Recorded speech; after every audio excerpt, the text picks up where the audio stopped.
Now it's time to learn the exceptional handling. So what exactly is an exception? So an exception is basically an abnormal condition.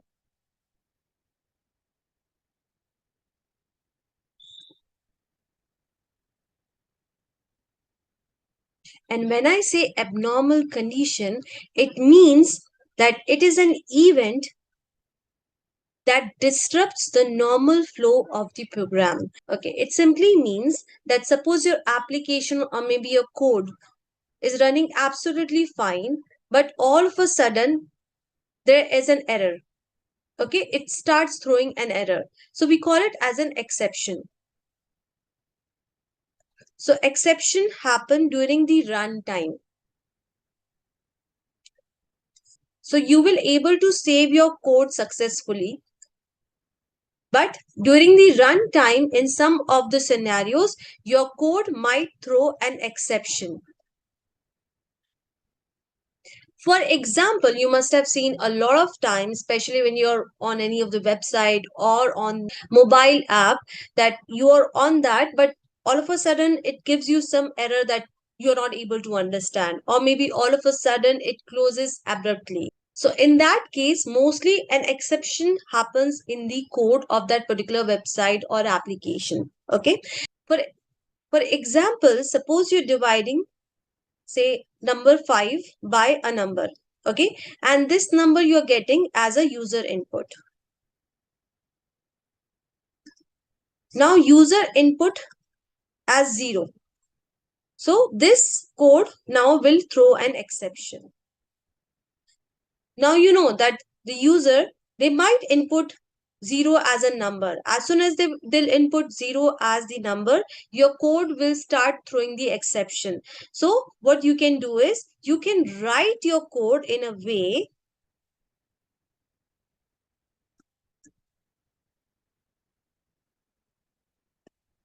that it handles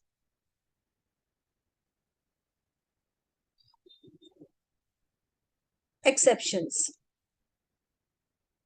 And when you do this, we call it as exception handling. Okay, so exceptional handling is one of the powerful mechanism to handle the runtime errors. As I told you, exceptions are always the runtime error. So it handles the runtime error so that the normal flow of the application can be maintained. Okay, so if you know that a user can input 0 in the number, so what you're going to do, you're going to handle this particular kind of exception and your application will continue running. If you do not handle such kind of situations in your code, then the user might encounter an error, an exception, or maybe the application might close abruptly, depending on how the exception will behave. So it is always a good practice to do the exceptional handling of the Apex code that you write. Okay. Also, you might say that I will not allow a code to be written in a way that it allows 5 to be divided by 0. See, this is the one example that I've given you. Okay. So exception can occur in different ways. You might write some piece of code, some awesome piece of code, wonderful piece of code, and you're super confident about it. It goes through 100 rounds of testing also. Okay. But still, every code in this world is prone to exception. Okay. Now, suppose for example, you might have hundreds of thousands of users, okay, who are using this application that you have built. But there could be some input by the user or maybe some behavior of the user that you cannot predict, and your code might behave abnormally to that behavior or to that input of the user. So you as a human being cannot predict everything. So what we do in this case is we simply write our code in a way that we handle the exception. Now it is so easy to handle the exception. We'll quickly see how we can handle the exception in Apex. Okay, now suppose again we'll take the same example that you're dividing 5 by a number, and there's some probability that the number can be 0 also. So you know that yes, this particular code might throw an exception. So what are you going to do is you're going to write this particular piece of code inside the try block. So I'm going to write this particular piece of code inside the try block, and then there will be a catch to catch the exception. So basically, try and the code where you're dividing the 5 by a number, and then a catch. So if the user input number as 0, we will catch the exception in the catch block. And after the exception is being caught, maybe you'll write some piece of code that how you want to handle this particular exception. Okay, also you can have multiple catch statements, and as usual, once we start writing the code and see how does it behave, see the result, we understand the concept better. So you're going to understand this concept of exception handling better once you start writing the code with me. Okay, so we can have multiple catch as I just stated, and then we have the finally block. So this block is executed whether the exception is there or not. So it will always get executed. But again, this particular block is optional. So it is not mandatory to write this block with try catch. Okay. So let's hop over to our developer console and we'll start coding for exception handling. So let's quickly create a class. Give it any name.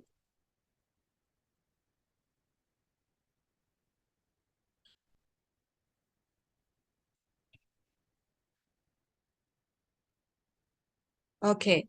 We'll create a method in this class.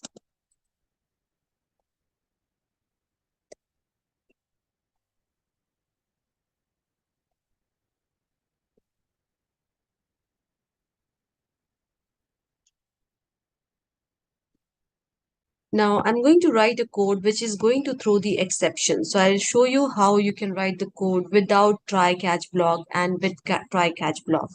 So account.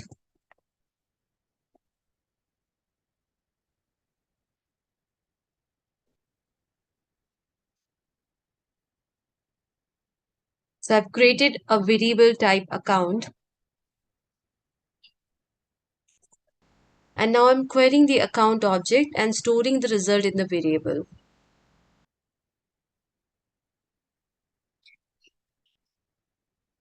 Okay, so this is done. Let's quickly save it. Okay, so my class is getting saved. I'm able to successfully save my class. Now I'll quickly run this class and see how does it behave.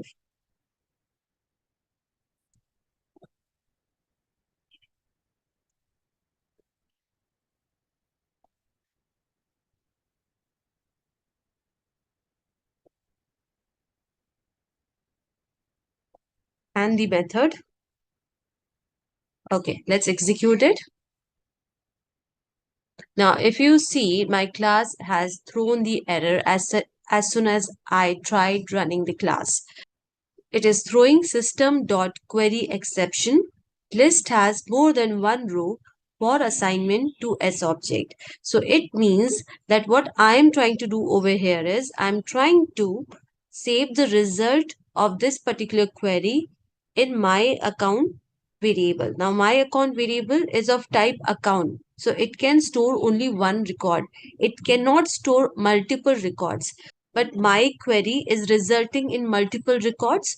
That's why it is throwing the error that I'm trying to assign the list of records to a variable which can actually store only one record. So that's why it has thrown an exception. So again, you're able to save the class, but when you're running the class, it is throwing the exception. Also, if you make it limit 1, now our SOQL query will result in only one account. So if I try running my class now, I should able to run it. Okay, fine. So I'll revert back the code. Now again, if I try running this class, the class is going to throw an exception, and we know the reason why it will throw an exception. Okay, we already saw how our class behaved when there was no try catch block. Now we'll quickly put the try catch block and then see how our class is going to behave.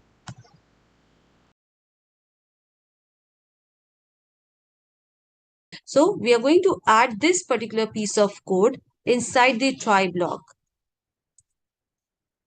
And then we are going to catch the exception inside the catch block. Okay. Now, catch block takes exception as an argument and then any variable name. Okay. You can give E, you can give EX, you can give any name. So exception inside the catch block, it means the generic exception. So exception is one of the class in Apex. So we are going to see to that as well. But right now you can just remember that exception means generic exception. Any kind of exception. Okay, now let me save it first. Now what will happen? This will get executed. Now this particular line has the exception. So it will throw the exception. But now we have used try catch. So we are going to catch the exception in this particular block and we'll do something. So quickly write a system.debug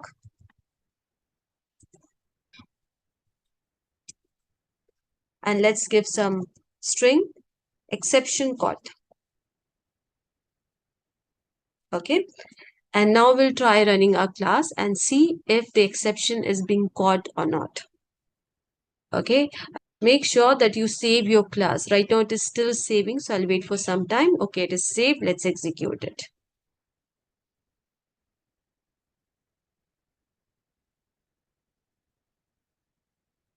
Perfect.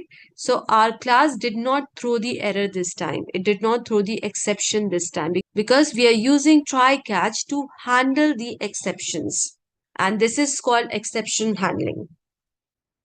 Now we'll also add a finally block to see what is the use of finally block. So finally block is being executed whether the exception is there or not. So let me write a debug and I'll say I get executed every time. Okay, so right now my code has an exception. So I will see line number 6 debug statement in the debug log and then line number 8 debug statement in the debug log. So let's execute it.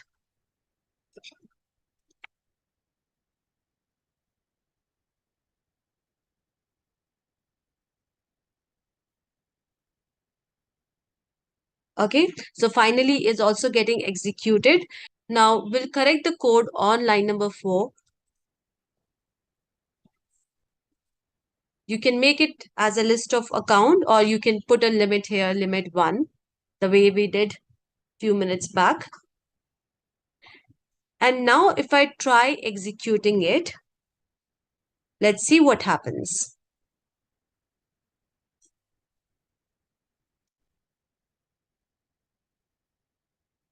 Okay, I get executed every time. So what happened? The catch did not get executed. Why it did not get executed? Because the code that we have in the try block do not have any exception.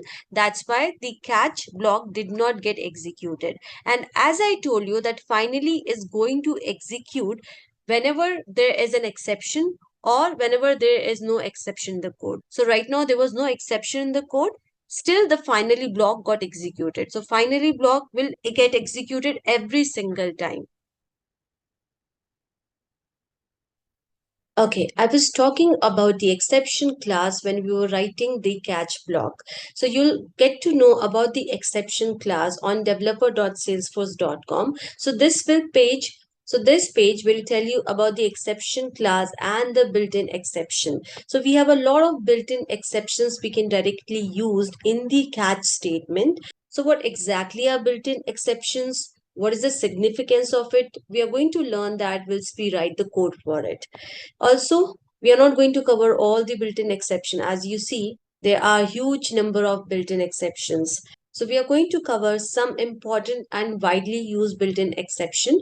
So we are going to see the DML exception. Then we'll learn about list exception, null pointer exception, and then the query exception. So let's start with the query exception.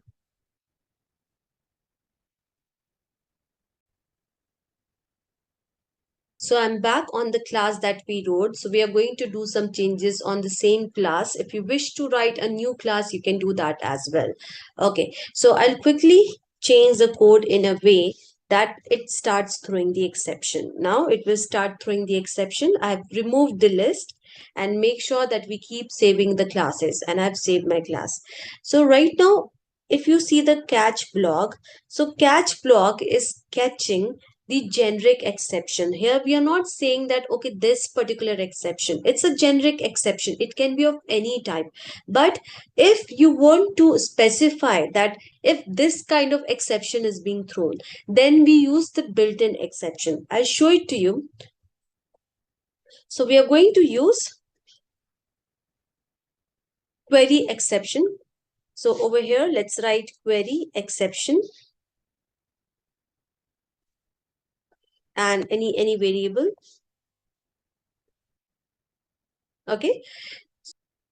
Now line number 4, this line number 4 will cause the query exception to get fired.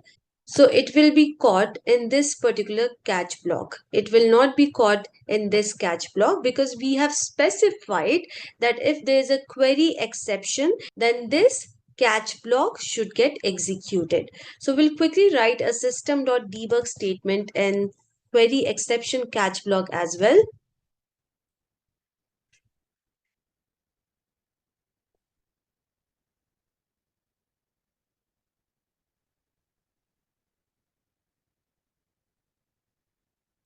Okay, and let's save our code. Now I'm going to run this code and we'll see how the code behaves.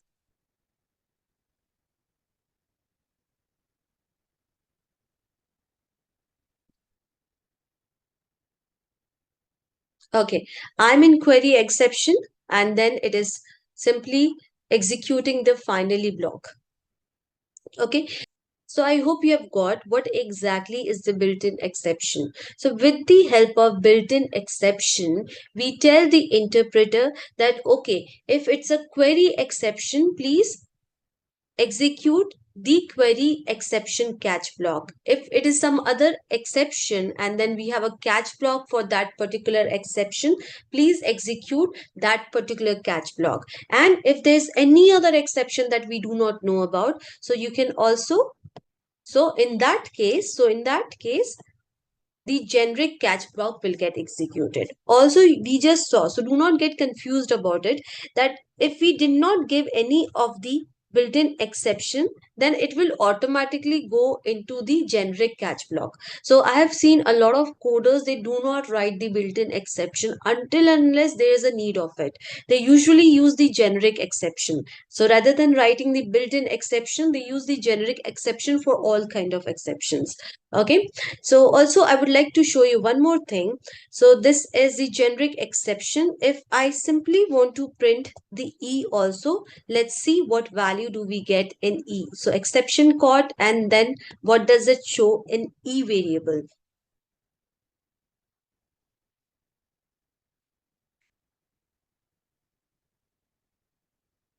If you read it, you'll find that E is telling what exactly is the exception. So in our case, the exception is that list has more than one row for assignment to S object. That's what it is. The socle has more than one row for the assignment, but we are not able to do that. We have not declared a list of account, rather we have just declared an account variable. Okay, so with the help of the variable, you can also find that what kind of exception, what exactly is the exception thrown by the code. Okay. Now I'll also add the query exception catch block. Fine. So we are done with the query exception. I've given you the example. Now we'll move to the list exception. So the example of list exception is list index out of bound. Let me write it. List index out of bounds. So what does it mean? We are going to understand it whilst we write the code for it. So again, back to the developer console. Okay, so let's do one thing. Let's write a brand new class for this. So I'll quickly create one more class and I'll name this class as list exception example.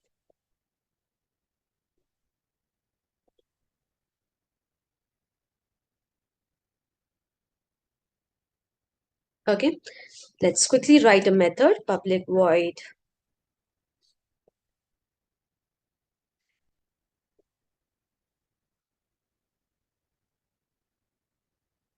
And now we'll see what can be the list exception. So I'm going to create a list of account variable. We'll name it as empty accounts.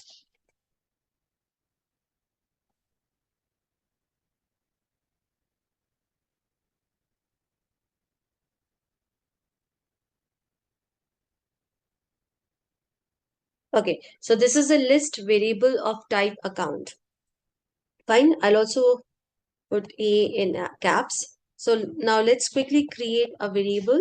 Let's give it a name, account record, any name you can give.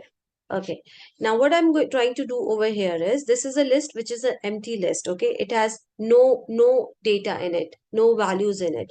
So I'm trying to retrieve the value which is there on index 0. So what is the value? There is no value, right? It's an empty list. So I'm trying to retrieve or maybe work on the empty list. So this particular line will give me a runtime exception. So if I run it,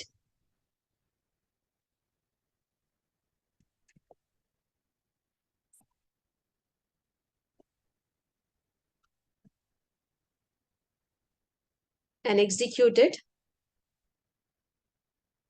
Okay, so it has thrown the exception. It says list index out of bounds. So I hope you have understood what does it mean. So it simply means that you're trying to access the data which is not there in the list. Right now the list is empty and still I'm trying to access the 0th index of the list.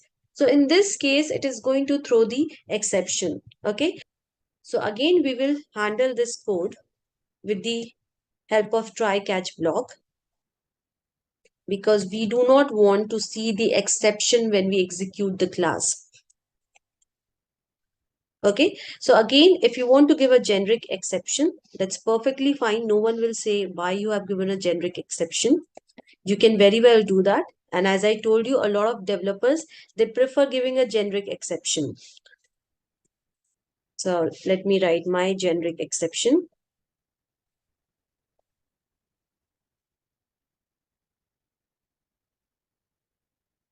And let's execute the code. Okay, got saved. Let's execute it.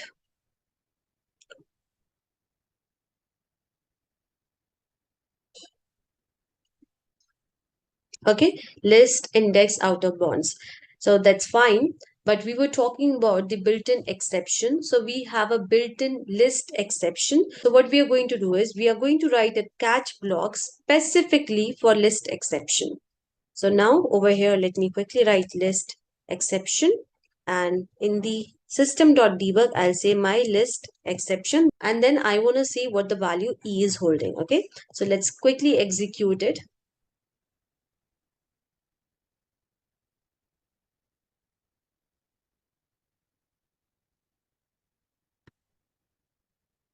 Okay, now it is in the list exception. So it says my list exception, and then it is showing the exception which is being thrown. If you wish to add a query exception catch also, you can very well do that. But in this case, because it's not a query exception, it will not go in the query exception catch block.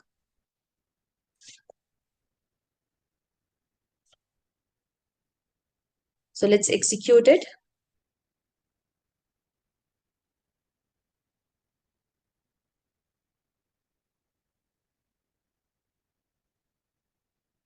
Okay, it's going into the list exception catch block, and the execution did not go into the query exception catch block. Also, I forgot to change the system.debug statement inside the query exception catch block. So please do that before you try executing this piece of code.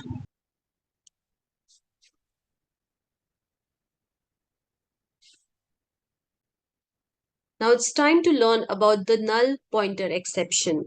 So again, let's write some code for the null pointer exception. So I'm going to use the same class, and I'm removing this code which is there in the try block. Okay, now I'll quickly declare a string variable, and now I will apply a function to this string variable. So I will make it to lowercase. So what I'm doing, I've simply declared a variable, and with the help of two lowercase function, I'm simply converting my string into the lowercase. Okay. But this particular code will again throw an exception. Why? Because I'm trying to convert something which is not there. This is null for now, right? There's no value assigned to it. And I'm trying to work on something which is null. So this particular line will throw an exception. And what kind of exception it will throw? It will throw null pointer exception. Okay, so you can again add a catch block of null pointer exception. But before we do it, let's quickly execute it and see how the generic exception looks like. So definitely this catch block will not get executed, which is for list exception. This catch block will also not get executed, which is for query exception. But this catch block will get executed because it's for the generic exception. It says, okay, I'm open for all kind of exceptions. Fine. So let's execute it and then we'll add a catch block for null pointer exception.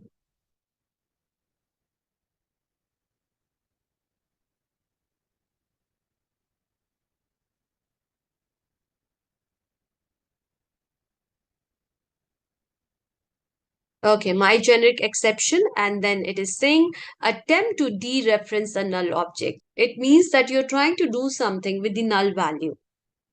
Okay, I'll close this. Okay, now let's quickly add the catch block also. Also, one more thing, if I try to add the catch block after the generic exception catch block, let's see what happens. So I'll quickly write null pointer exception.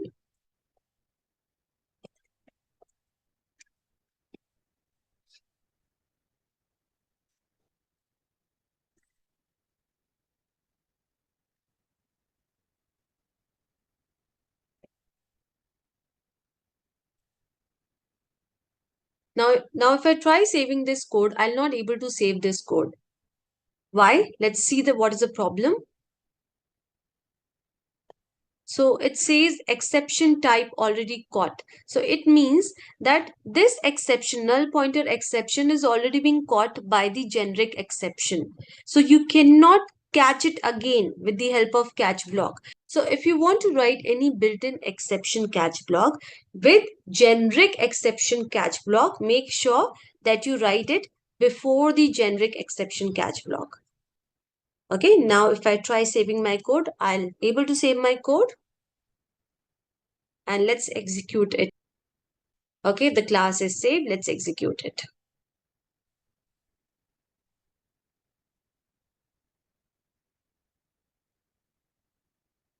It says my null pointer exception. So the catch block of null pointer exception is getting executed. Okay, so I wrote the wrong spelling of throw. So it's throw and exception. I read EN. No, it's AN. So anyways, that was a mistake.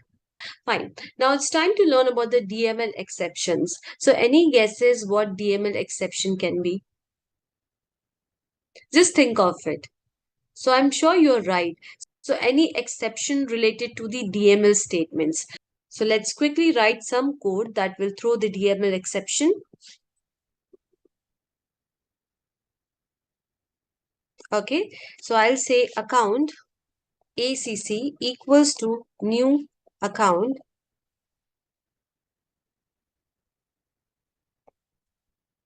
and then let's give a value here, rating equals to hot. So I'm trying to insert a new account and the fields that I've given is rating equals to hot. So I'm able to save my code successfully. But again, if I try running my code, it will go in the catch block, the generic catch block exception. And let's see what is the exception. So the exception is required missing field. Now, if you remember, in order to create an account, it is mandatory for us to give the name field. So name field is a required field on account object. So if we give the name field, our code will work perfectly fine. None of the catch blocks will get executed. So again, let's write the catch block for DML exception.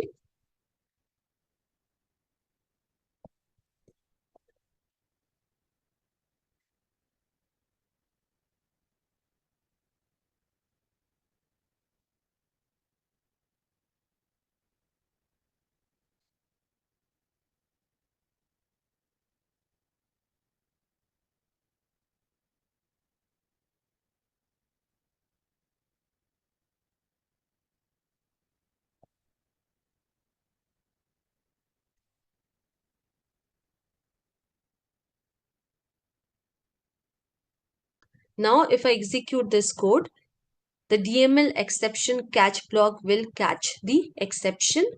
Why? Because the kind of exception that my code is throwing is the DML exception.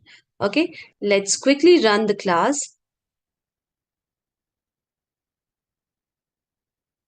and let's see if DML exception catch block gets executed or not.